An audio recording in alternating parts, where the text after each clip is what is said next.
இருக்கலாம். உங்ககிட்ட வந்து தனலட்சுமி, தானியலட்சுமி, பாக்யலட்சுமி, விஜயலட்சுமி எல்லாம் சொல்லலாம். முக்கியமான லட்சுமி வந்து தைரியலட்சுமி. அந்த தைரியம் இருந்ததுன்னா மீதி எல்லாம் உன்னால் ப்ராக்டிஸ் பண்ண முடியும். உனக்கு தைரியம் இல்லைன்னா வேறு எந்த லட்சுமியும் உனக்கிட்ட வராது அப்படின்றத அந்த டைம் வந்து அவங்க அந்த கையில் அந்த எடுத்து அவங்க வந்து அந்த ரோல் மாடலாக நின்று அவங்க வந்து அந்த இடத்துல நின்னாங்க.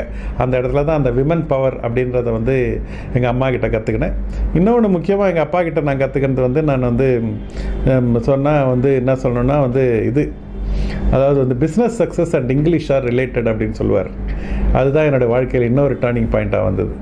அது வரைக்கும் வந்து தமிழ் மீடியம் பையன் வந்து சடனாக வந்து என்னடா அது பிஸ்னஸில் சக்ஸஸ் ஆகணும்னா இங்கிலீஷ் தெரியணும் போல இருக்குது அப்படின்னு சொல்லி கொஞ்சம் கொஞ்சமாக இங்கே வந்து ஹிந்து பேப்பர் படிக்க ஆரம்பித்து அதுக்கப்புறம் வந்து கோயம்புத்தூரில் போய் படித்து அதுக்கப்புறம் வந்து இந்த ஆடியோ கேசட்டுன்ற ஒரு லேர்னிங் ஹேபிட்டில் போய் அப்புறம் என்ன கண்டினியூஸாக தயார்படுத்திக்கிட்டு இப்போ ஒரு வந்து